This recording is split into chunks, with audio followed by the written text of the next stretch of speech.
Hi everybody.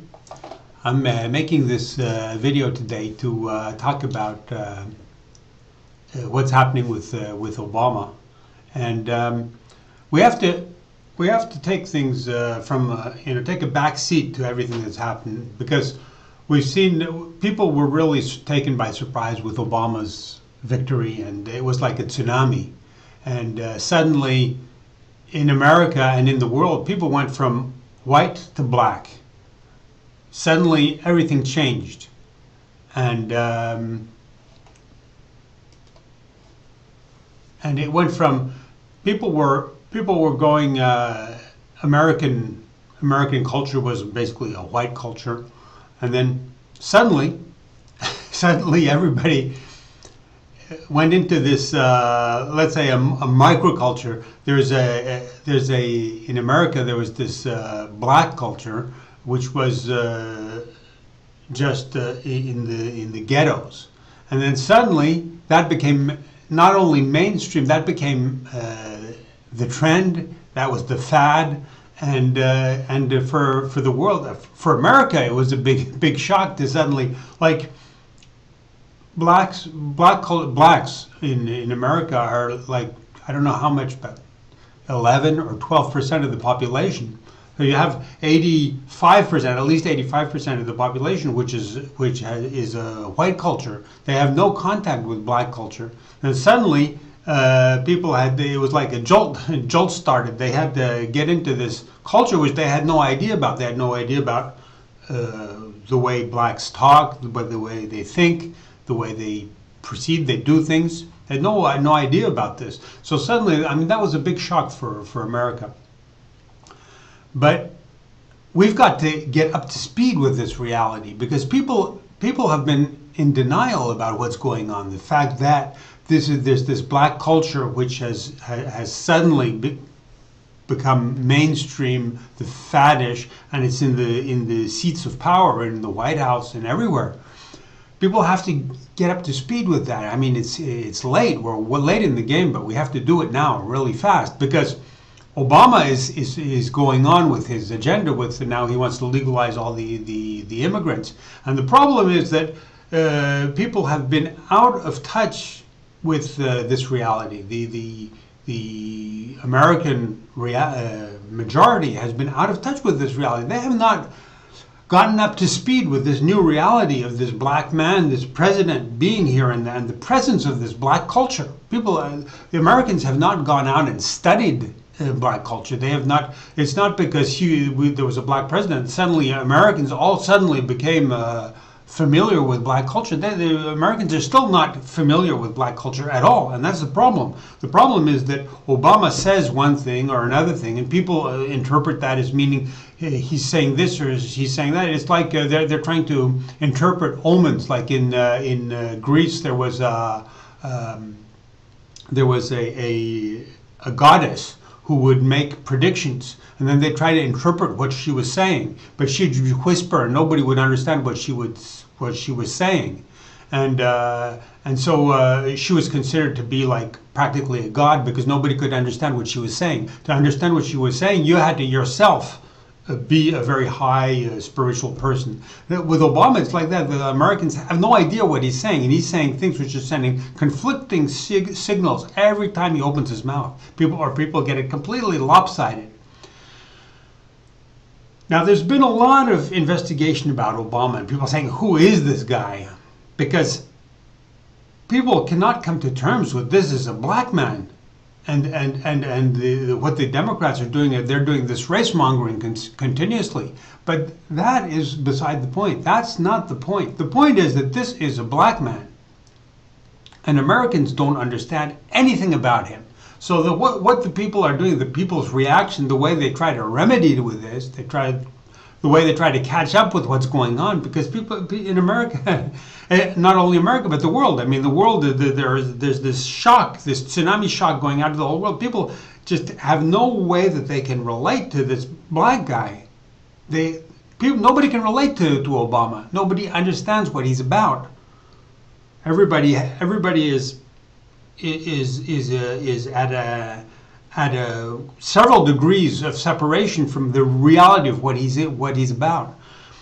So people have been saying they want to find out who he is. I mean, you don't need to know who he is. This guy is a black guy. So to begin with, I mean, even if the basic thing is to get hip to what black people are about, or else you're not talking the same language as this guy. This guy is a black guy. To begin with, you take a crash course in black culture. Then you'll be much closer to Obama than you think. Because the problem is people say, oh, he's a black guy, but he can act like a white guy. It's like the film. There was a film with Sidney Poitier, and Spencer Tracy, and I think it's Katharine Hepburn.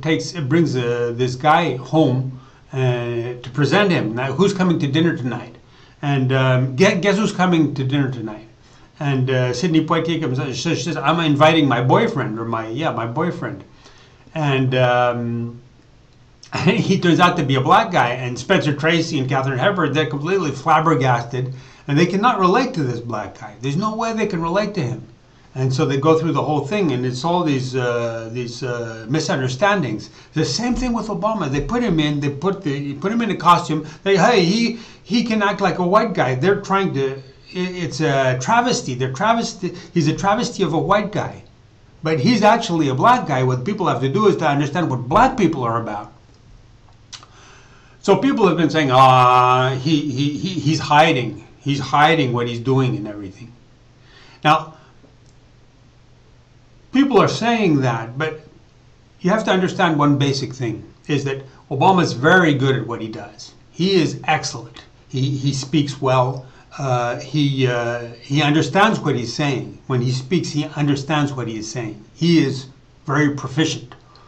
And he is dishing out this typical leftist, communist stuff. So Obama is in very good standing. He is in very good company. He's in the company of Karl Marx. When Obama talks, it's very clean, very straight. That's why even the Republicans, because the Republicans, for example, traditional conservative white culture, they have no idea what black culture is about. You know, the blacks grooving in the ghetto and with Tamla Motown and soul music. They have no idea what's going on in black churches, for example. Obama's in these black churches. Traditional conservative white people have no idea what's going on in the black churches. But Republicans have studied communism. They studied communism during the McCarthy era, when Ronald Reagan was up against Gorbachev and they were fighting against to bring down the wall, fighting against communism. They knew all about communism. The conservatives, a lot of conservatives are great scholars on communism to be able to criticize communism. So Obama comes along and he's talking with this. Obama is a black Muslim communist. His father was a black Muslim communist. Obama hung out with black Muslim communists, like in Hawaii. His parents, his grandfather was a good friend with a black communist, not Muslim. He was not a Muslim, but he was a black communist. So black communist and then Muslim. That's all. That's very familiar to Obama. He speaks very well. He's very proficient, very educated. So he's the perfect heir to Karl Marx. So when Obama talks, he is perfectly qualified. And for the Republicans, the white established people, what he says rings true. They say, hey, he's talking like Gorbachev. He's talking like Putin. He's talking like the communists. He's talking like the communists and the communists of recent history. For example, Nelson Mandela. Or we can go back a little bit further. Martin Luther King. Martin Luther King's civil rights movement is coming out from the same movement as the Black Panthers and Angela Davis and Huey Newton and all these Black Panthers, Bobby Seals. And that was the same period. You know, Bob Dylan, John Baez. John Baez now, Obama wants to legalize all these illegal Mexicans. Well, look at John Baez. John Baez is a Mexican. Bob Dylan, all these leftist movements from Yale, Boston, way back in the days. And so Obama is in very good company with these people, because he appears as a successor to these people, a heir. He is perfectly legitimate, and of course Obama has the Nobel Peace Prize because those stupid Norwegians gave him the Nobel Peace Prize. So he's in standing with Nelson Mandela. What the Norwegians did, they put him right up there, even before he was president, before he had done anything. It was just because he was black. The Norwegians said, the guy's a black, we're going to give him the Nobel Peace Prize. So that we're gonna force destiny. You know, we're gonna jam this through. This guy is going to become the same of Abraham Lincoln, Martin Luther King, Nelson Mandela. You know, the black communist, and Obama's father is a Muslim. So black communist Muslim. You know, that was cool for the Nobel Peace Prize. The Norwegians, they're extreme leftists, communists. They say, well, if the guy's a communist, or if he's a communist, or if he's a Christian Muslim communist, or a Christian communist, or whatever his background is, as long as he's a communist and he's black, that was a winning ticket for these guys. But there's only one problem, people.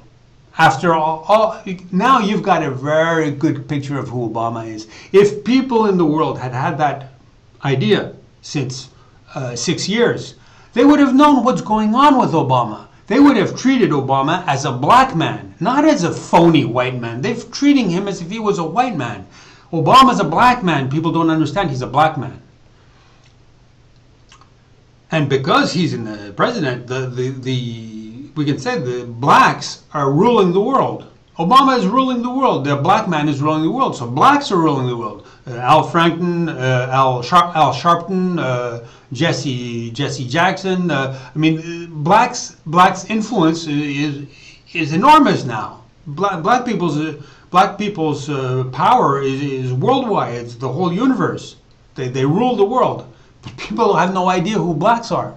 Now, people have said nobody knows what his